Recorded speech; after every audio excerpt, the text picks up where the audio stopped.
श्री कृष्ण कहते हैं, नीम को कितना भी शहद में डुबो लीजिए, मगर उसका कड़वापन, उसका स्वाद कभी नहीं बदल सकता। उसी तरह जो आपको बुरा समझता है, उसके साथ कितना भी अच्छा करने पर भी वो आपको बुरा ही समझेगा। अगर कोई आपकी बात नहीं समझता तो समझाओ ही मत, क्योंकि कुछ बातें समझने से नहीं, खुद पर बीतने पर ही समझ आती है।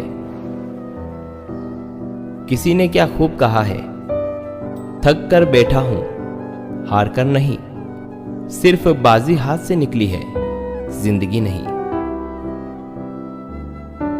पानी को कसकर पकड़ोगे तो भी वो हाथ से छूट ही जाएगा।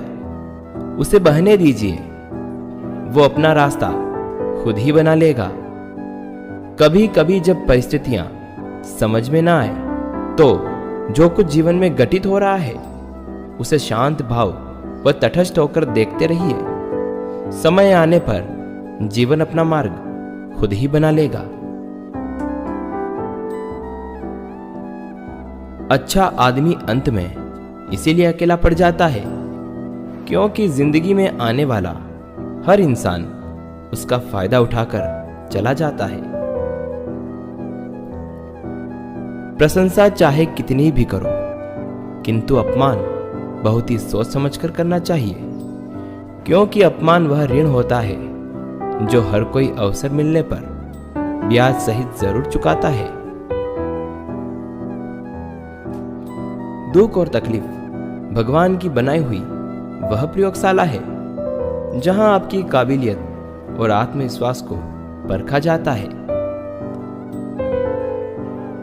मेहनत करने वाला कभी भूखा नहीं मरता और बुरी नीयत वालों का कभी पेट नहीं भरता। अपने मन की किताब ऐसे व्यक्ति के पास ही खोलना जो पढ़ने के बाद आपको समझ भी सके। एक बात हमेशा याद रखना, बोले गए शब्द, बीता हुआ कल और टूटा हुआ भरोसा कभी वापस नहीं आता। जीवन में एक साथी इतना अच्छा और सच्चा होना चाहिए कि जब हम गलत हों तब वह हमारी गलती बता सके, और जब हम सही हों तब वह हमारे साथ खड़ा हो। ईश्वर को मत बताइए कि कितनी मुश्किलें हैं, बल्कि मुश्किलों को यह बताइए कि ईश्वर हैं आपके साथ। हर समस्या के 3 समाधान होते हैं, स्वीकार करना, बदल देना या फिर छोड़ देना। कभी कभी ऐसा भी होता है कि सुकून के लिए किसी दवा की नहीं, बस किसी के लफ्जों की जरूरत होती है। ताकत बढ़ती है जब हम हिम्मत करते हैं, प्यार बढ़ता है जब हम साझा करते हैं, और रिश्ते बढ़ते हैं जब हम परवाह करते हैं। रिश्तों की रस्सी कमजोर तब हो जाती है जब इंसान गलतफहमी में पैदा होने वाले सवालों के जवाब भी खुद ही बना लेता है। सुबह की शुरुआत भले ही फिर से चलने का मौका देती है, पर रात ठोकर खाए हुए राही को संभलने का मौका देती है। जीवन 2 हिस्सों में समाप्त होता है, अभी और अब। अभी उम्र नहीं आपकी, और दूसरा अब उम्र नहीं आपकी। रिश्तों का गलत इस्तेमाल कभी मत करिएगा। अच्छे लोग जिंदगी में बार बार नहीं आते। अपनी जिंदगी में हमेशा ऐसे लोगों को पसंद करिए जिनका दिल चेहरे से ज्यादा खूबसूरत हो। श्री कृष्ण कहते हैं, अगर कोई आपकी उम्मीद से जीता है तो आप भी उसके यकीन पर खरा उतरिए, क्योंकि इंसान उसी से उम्मीद रखता है जिसको वो अपने सबसे करीब मानता है। श्री कृष्ण कहते हैं कि 4 से विवाद कभी नहीं करना चाहिए। पहला, मूर्ख से, दूसरा, पागल से, तीसरा, गुरु से और चौथा, माता पिता से। 4 में शर्म नहीं करनी चाहिए।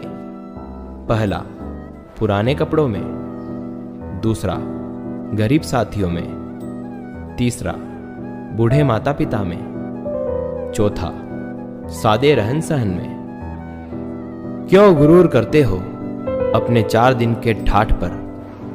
मुट्ठी भी खाली रहेगी जब पहुंचेंगे घाट पर। अच्छे व्यक्ति की 3 पहचान होती है। पहला, उसमें नम्रता होती है। दूसरा, उसकी वाणी में मिठास होती है। तीसरा, उसमें आत्मविश्वास होता है। जो अपना न हुआ उस पर कभी हक न जताना, और जो समझ न सके आपको उसको कभी दुख न बताना। उदय और अस्त दोनों समय सूर्य लाल ही होता है। वैसे ही महान पुरुष भी सुख और दुख में एक जैसे ही रहते हैं। जो इंसान दूसरों को हमेशा शक की नजर से देखता है, असल में वो अपनी ही बुराइयों को दूसरों में तलाश रहा होता है। सबको हंसाना, लेकिन कभी किसी पर हंसना मत। सबके दुख बांटना, लेकिन किसी को दुखी मत करना। सबकी राह में दीप जलाना, लेकिन किसी का दिल मत जलाना। यही जीवन की रीत है। जैसा बोलोगे वैसा ही पाओगे। जैसे उबलते पानी में कभी परछाई नहीं दिखती, ठीक उसी प्रकार परेशान मन से समाधान भी नहीं दिखते। शांत होकर देखिए, सभी समस्याओं का हल मिल जाएगा। पतझड़ हुए बिना पेड़ों पर नए पत्ते नहीं आते। उसी तरह कठिनाई और संघर्ष सहे बिना अच्छे दिन भी नहीं आते। श्री कृष्ण कहते हैं, जीवन में क्या करना है ये रामायण सिखाती है। जीवन में क्या नहीं करना है ये महाभारत सिखाती है। और जीवन कैसे जीना है ये गीता सिखाती है। अपने मतलब के अलावा कौन किसको पूछता है? पेड़ जब सूख जाए तो परिंदे भी बसेरा नहीं करते। अकेले चलना सीखें, क्योंकि सहारा, प्यार और यार कितना भी सच्चा हो, एक न एक दिन अपना असली रंग दिखा ही देते हैं। संसार का सबसे बड़ा न्यायालय हमारे मन में है। इस मन को सब पता है क्या सही है और क्या गलत। श्री कृष्ण कहते हैं, जो आपकी भावनाओं को समझकर भी आपको तकलीफ देता है, वो कभी आपका अपना नहीं हो सकता। माना कि आप किसी का भाग्य नहीं बदल सकते, लेकिन अच्छी प्रेरणा देकर किसी का मार्गदर्शन तो कर ही सकते हैं। श्री कृष्ण कहते हैं, जीवन में कभी मौका मिले तो सारथी बनना, स्वार्थी नहीं। ग्रहण तभी लगता है जब 2 के बीच में कोई तीसरा हो। ग्रहण सभी हानिकारक होते हैं, चाहे चंद्र ग्रहण हो, चाहे सूर्य ग्रहण हो, या रिश्ते में किसी तीसरे का ग्रहण हो।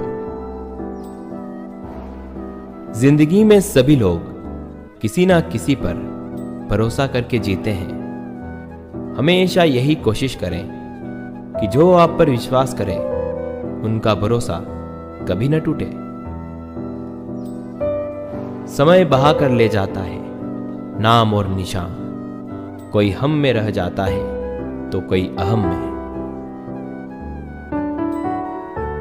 साथ देने वाले कभी हालात नहीं देखते, और हालात देखने वाले कभी साथ नहीं देते। आसान नहीं है उस इंसान को समझना जो जानता सब कुछ है पर बोलता कुछ नहीं। तन के मेल के लिए कई साबुन है, मगर मन का मेल धोने के लिए सिर्फ अच्छी सोच की जरूरत होती है। रिश्ते तो दुनिया में सब निभाते हैं, बस फर्क इतना है कि कोई दिल से निभाता है और कोई दिमाग से। विश्वास न डगमगाने पाए, चलो एक ऐसा रिश्ता बनाएं, लाख बंटवारे हों दौलत शोहरत की, दिल का हिस्सा कोई न बांट पाए। अपने खिलाफ बातें खामोशी से सुन लीजिए, यकीन मानिए वक्त बेहतरीन जवाब देगा। सब्र और सहनशीलता कोई कमजोरियां नहीं होती, ये तो अंदरूनी ताकत है जो सब में नहीं होती। कोई हमारा बुरा करना चाहता है तो ये उसके कर्मों में लिखा जाएगा। हम क्यों किसी का बुरा सोचकर अपना कर्म और वक्त दोनों खराब करें।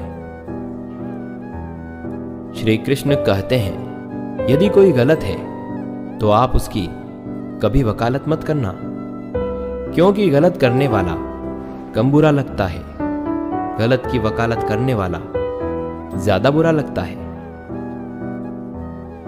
दो बातें अपने अंदर पैदा कर लीजिए, एक तो चुप रहना और एक माफ करना, क्योंकि चुप रहने से बड़ा कोई जवाब नहीं और माफ कर देने से बड़ी कोई सजा नहीं। एक दिन एक साधु महाराज एक गांव में उपदेश देने आते हैं और वह लोगों को समझाते हैं कि हमें जीवन में कभी भी पुरानी बातों को याद करके दुखी नहीं होना चाहिए और हमें दूसरों को माफ कर देना चाहिए। हमेशा सत्य बोलना चाहिए और किसी को भी दुखी नहीं करना चाहिए, क्योंकि ऐसा करने से हमारे जीवन में बहुत अधिक समस्याएं होती है जो हमें परेशान करती रहती है। साधु महाराज की ये बातें सब लोग बड़े ध्यान से सुन रहे थे, उनका पालन करने के लिए अपने मन में सोच रहे थे। वहीं पर एक व्यक्ति बैठा उन पर गुस्सा करने लगा, क्योंकि वह यह समझता था कि ये सब कहने की बातें हैं। वह थोड़ी देर सुनने के बाद साधु जी से कहता है कि यह बातें मुझे समझ नहीं आती है। आज का ये जीवन इन बातों से नहीं चलता, यह सब बेकार की बातें हैं। हमारे जीवन में ये और समस्याएं खड़ी कर देती है, इसीलिए मैं आपकी बात मानने के लिए तैयार नहीं हूं।